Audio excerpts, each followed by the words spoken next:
자, 여러분 마셨어요? 오늘은 제2절 여론의 기본 개념이 들어가겠네요.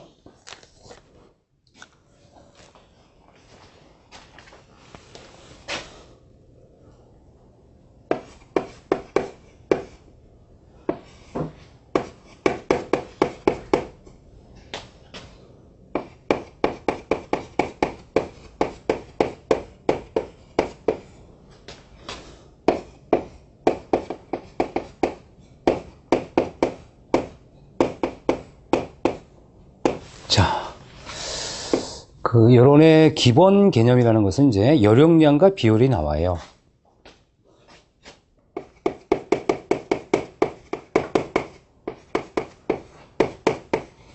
자, 이 여력량이 뭘까요? 기본 개념이에요. 여력량은 이렇게 구분해요. 질비하다. 이 질이라는 것은 단질량을 얘기하고요.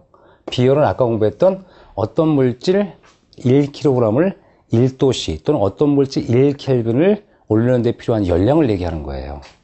그러면 이 단실량을 아까 이런 얘기 했어요. 물의 여력량을 구하라. 그럼 어떻게 했어요? 물은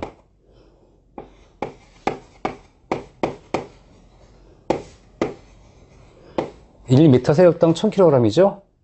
비율은 1kcal per kg 도시입니다. 이렇게 이제 계산할 수 있고요. 그 다음에 이제 공기를 얘기할 때는 무게가 있어요. 1.2 kg per 미터 세제곱 곱하기 0.24 kcal per kg 도시로 표현할 수가 있어요.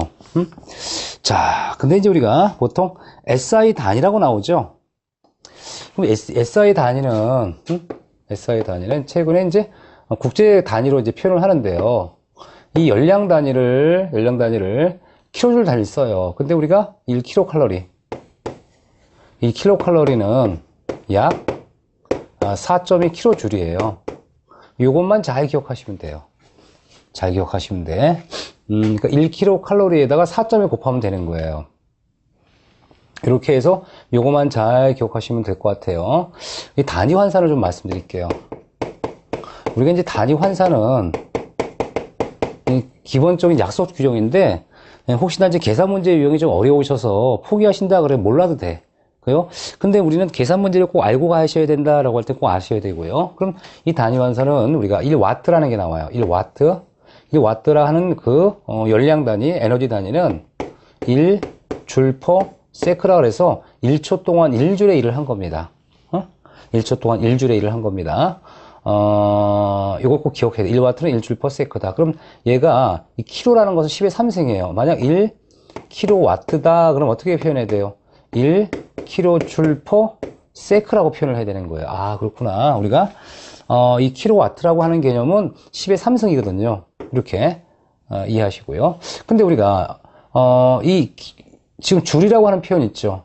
이 줄이라고 하는 표현 다시 1와트는 1초간에 1줄의 열을 내는 거다라고 했는데 우리가 이제 보통 칼로리 단위로 환산할 수가 있어요. 그 1줄을 칼로리 단위 따지면 거꾸로 되죠. 4.2분의 1이 되니까 0.24 칼로리가 되고 세크가 되는데 이 보통 칼로리 단위는 시간 단위로 많이 얘기를 해요. 그러면 일단 이 0.24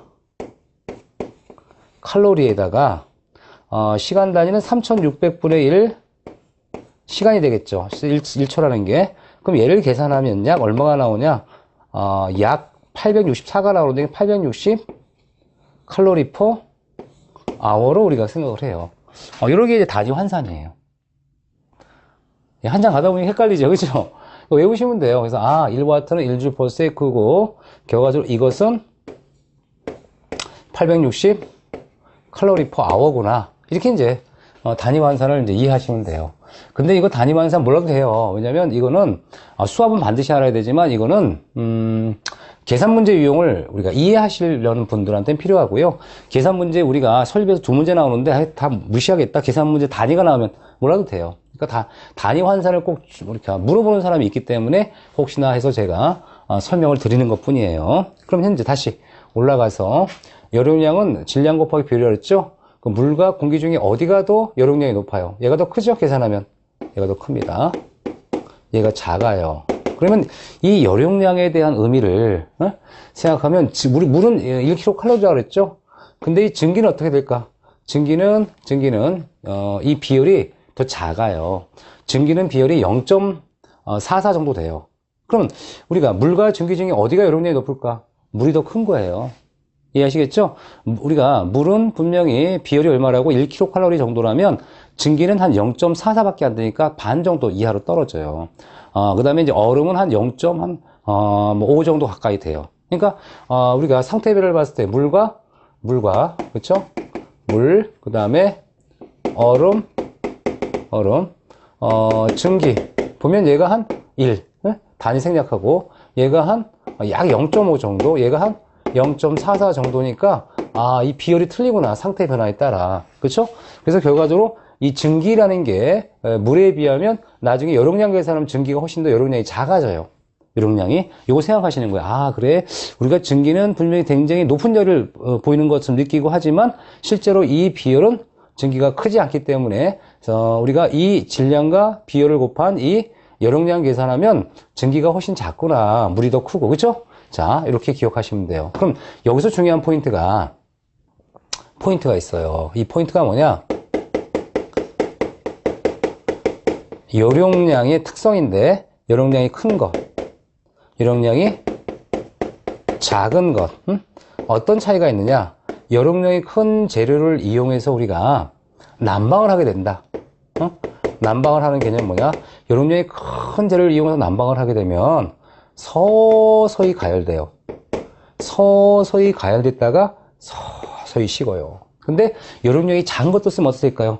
급격하게 가열됐다가 급격하게 식어요. 그러면 자, 우리가 이 열용량 개념을 왜 공부해야 되는지 알겠죠? 난방 같은 거 할 때 어떤 특성이 있는지를 알려면 뭐를 해야 돼요? 지금 가장 필요한 물리적인 어떤 이 성격이나 열의 개념을 아셔야 되는 거예요. 그러면 우리가 열용량이 큰 것들은 서서히 가열돼 서서히 식으니까 어떤 곳에 적합해요? 그렇지. 이 장기 난방하는 장소에 적합하겠구나. 그런데 열용량이 작은 건 어떤 특징이 있어요? 급격히 가열하고 급격히 식으니까 얘는 간헐 난방. 잠깐 내가 추워서 잠깐 머물렀다 가야 돼? 근데 물로 이용하는 이런 난방하면 어떻게 돼요? 한참 걸려. 이제 춥게 막 떨다가 이제 내가 이제 가려고 할 때 은근해지는 거예요.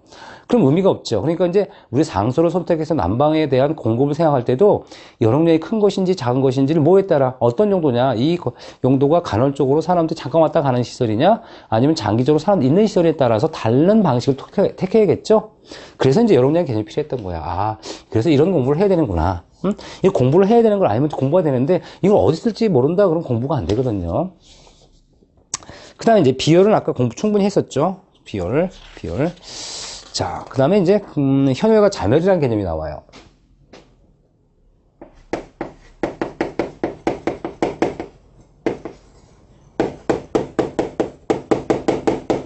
자, 그러면 현열과 자멸이라는 개념을 이해하기 위해서 자, 여러분이 이렇게 컵 속에 물을 넣었어요. 물을 넣고 열을 가하는 거예요. 열을 가하는데 에너지를 가하는 겁니다. 열 에너지를.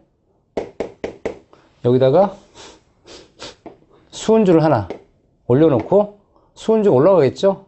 그럼 수은주가 점점 올라가요. 올라가죠? 수은주가 점점 올라간다는 얘기는 뭐야? 이게 현열이에요. 근데 물이 이제 100도까지 끓었어? 수은주는 올라가지 않았는데 물이 뭘로 변해요? 증기로 변하죠?